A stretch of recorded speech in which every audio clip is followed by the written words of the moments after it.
It's time to fill in some runs in 2021. What better way to start that off than with a 50-cent haul from a local comic shop? Check it out.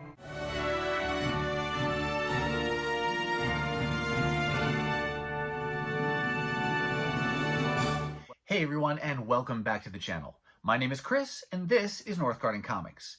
If you were here last week, you know that we went through and looked at the new books that I got for December 2020 from DCBS, but I also made mention that I had gotten out to do some dollar bin diving over the holiday break. Well, now that's the books I want to show you today. Just after the new year, I went out, just did some comic book adventuring. I hadn't been to a local shop in a little while and had been looking for advertised sales and nothing was going on, but I figured, what the heck, let me get out and go to some stores that maybe I hadn't been to in a while. One store in particular is called Comic Book College. They're located in Minneapolis here in the Twin Cities of Minnesota. Hadn't been to them in several months, and they usually have books that are $3, $2, sometimes $1. So I figured, what the heck, I'll go check it out. Went there and was pleasantly surprised to see that all those books that were normally $1, $2, I think is where the limit was, they were all half price. So $2 books were $1 and dollar books were just 50 cents. So I went through as many long boxes as I could that day. My wife was with me. She was in a different store and I didn't want to keep her waiting too terribly long, but I could have spent a lot of time in there. Got through those, brought home one stack of books, and then went back the following weekend just to finish going through that, and I got a second stack of books. So pretty much everything I'm going to show you today is 50 cents, and there were 3 books that I paid a whole $1 for. As is my habit on this channel, in just a minute, I'm going to swing the camera around and give you a closer look at those books. But before I do, let me pause and say, if you like this kind of content, please take just a minute and hit that subscribe button. And as you watch, if you see something you like, go ahead and give it a thumbs up. And of course, leave me your thoughts, comments, and questions down below. Now that the housekeeping is out of the way, let's get a closer look at these books. All right, let's kick things off with some Daredevil Volume 1. I got a handful of issues, and these were all, of course, 50 cents a piece. Well, I'll just say that once. Everything here is 50 cents a piece, with the exception of the last 3 books I'm going to show you, which were $1 a piece. So these were normally $1, half price down to 50 cents. Got a few Daredevils. I started out with Daredevil. I got into Daredevil originally from the Born Again story. Somebody actually gave me the trade paperback of the Born Again story.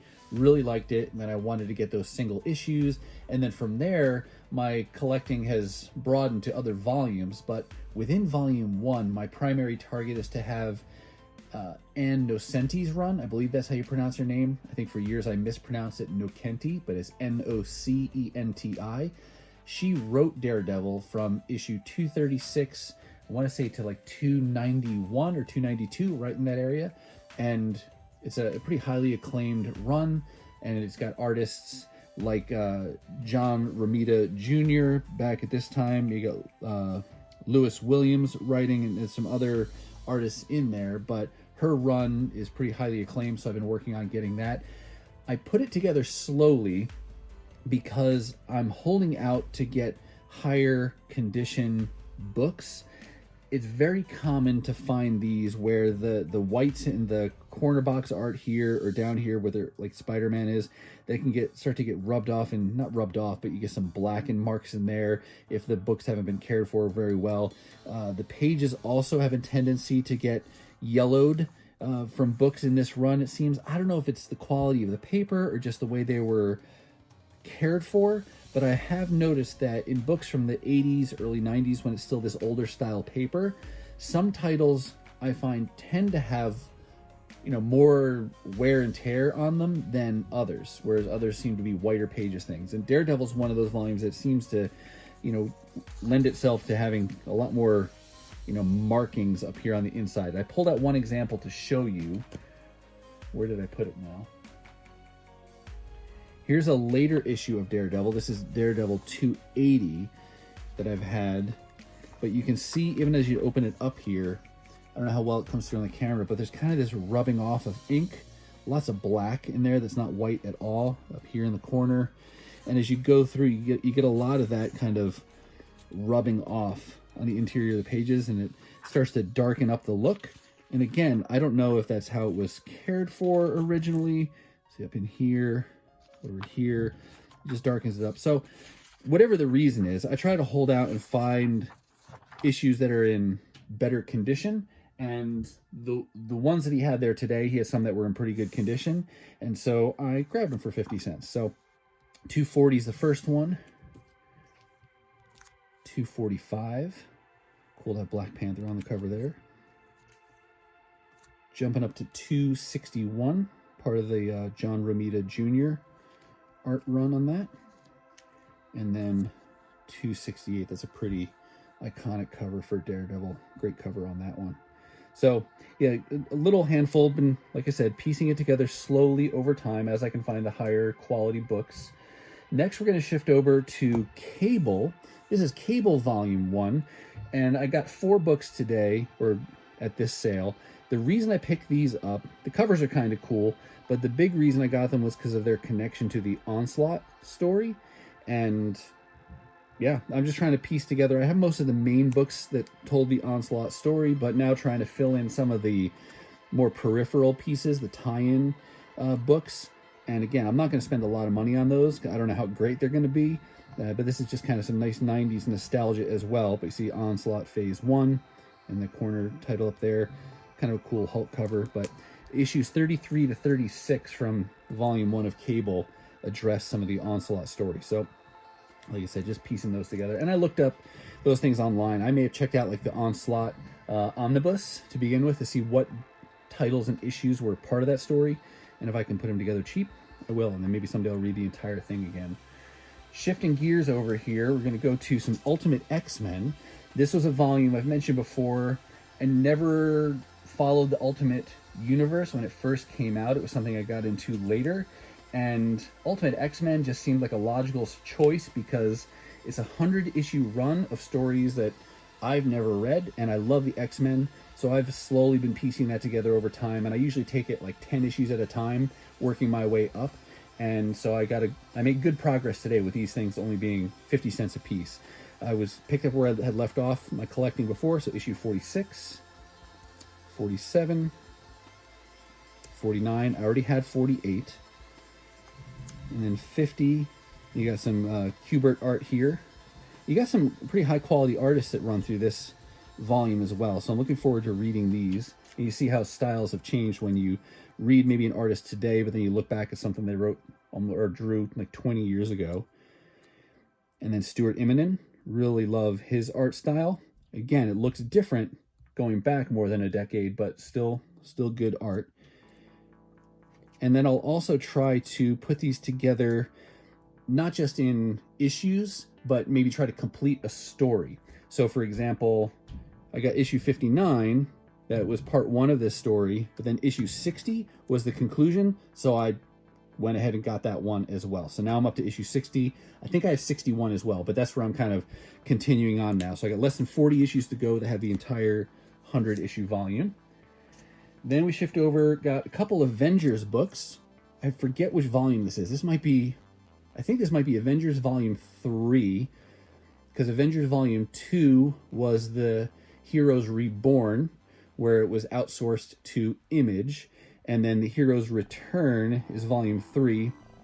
And the beginning of this run has John Romita Jr. art, Brian Michael Bendis doing the writing, and so I'm just looking, not to get the whole volume, but just this early, gosh, I want to say it's like, I don't even think it goes beyond issue 20, but trying to piece that together slowly. I have 1 through 5, but then I got number 6, and then number 7, cool red Hulk cover there. And then I got some Captain America books. Again, I think this is volume 3 of Captain America. Decided to go for these because the end of volume 1 kind of ended with a little bit of drama, I guess I'll say, from what I've read. So Wade and Garney were doing the creative work on Captain America at the end of Volume 1.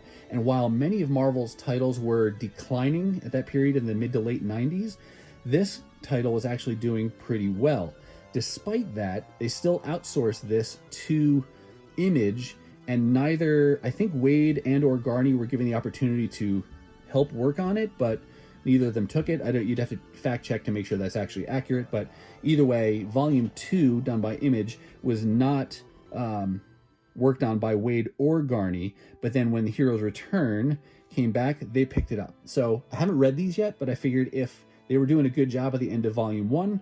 Figured it'd be worth a shot trying at the beginning of volume 3. And as far as artwork goes, I like Ron Garney, so I'm working on some of these, and again, not getting the whole volume, but just trying to get some of these first, maybe first couple dozen issues or so.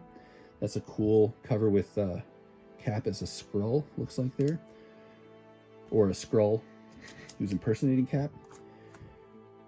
Here's issue 9. So this is where he gets his energy shield. I had talked about this before, where I'd seen this kind of energy-based shield on some of the covers, didn't know the story behind it, but now I have the issue that'll tell me that story.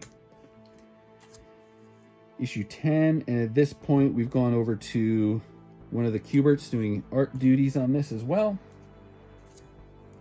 And again, Wade's still writing. We'll see how far I go with these. I'll collect this run. Oh, it's Andy Kubert. But I'll get the Wade, Garney, Wade, Kubert run, read those, and then if it's good, maybe I'll keep going from there. But for 50 cents, it's great to keep adding stories to read. And then just 3 more books to show you, actually. These are the dollar books that I got, and these all helped me to, well, 2 of the 3 actually helped me to complete runs. The first one is The Ultimates #2, another book from the Ultimate Marvel Universe, 13-issue volume, volume 1 of The Ultimates, and I had only been missing issue 2. Now I have that for $1. Now I can read the whole thing. So looking forward to reading that. Second, we've got Uncanny X-Force, volume 1 of this book as well. I started out collecting just the Dark Angel saga, and I think I still have 1 issue missing from that story to complete that. But then I had all the issues prior to that, except for this issue 7, so I figured, what the heck, we'll get that and then complete that. And you got Assad Ribic doing art duties there. Always appreciate him. And then the last book I'll show you, I haven't read these yet, but they've always seemed fun to me. And so I've been going back and putting these together. This is Klaus by Grant Morrison and Dan Mora, done by Boom Studios. This is Santa, but it's more set in a fantasy setting. I don't really know the differences, but he's a little bit different, being all muscly like this instead of fat, and he's got a big sword, so that's kind of cool. It started out, he did a 6-issue limited series, and this was the only issue that I had been missing. Now I can read the whole thing.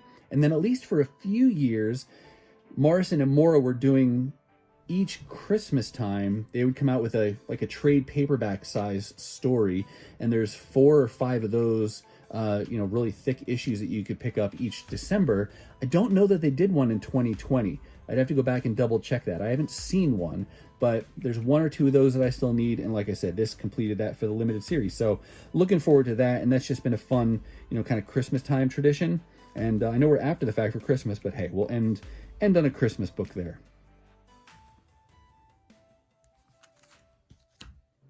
All right, that's going to do it for me, and that's going to wrap up this first comic book adventure of 2021. I sure hope you saw something that you liked. Don't forget to do the YouTube thing. Give it a subscribe if you're not already subscribed. Give it a thumbs up if you saw something you liked, and let me know your thoughts down below. For example, have you read any of these stories? Are you working on collecting them? Do you have them yourself? Let me know in the comments. If you're not quite ready for the fun to stop, I've got a couple hand-selected videos for you here that you can click on to watch. The one is last week's video, the other is an earlier comic book haul. As always, thank you so much for watching, and I'll see you next time.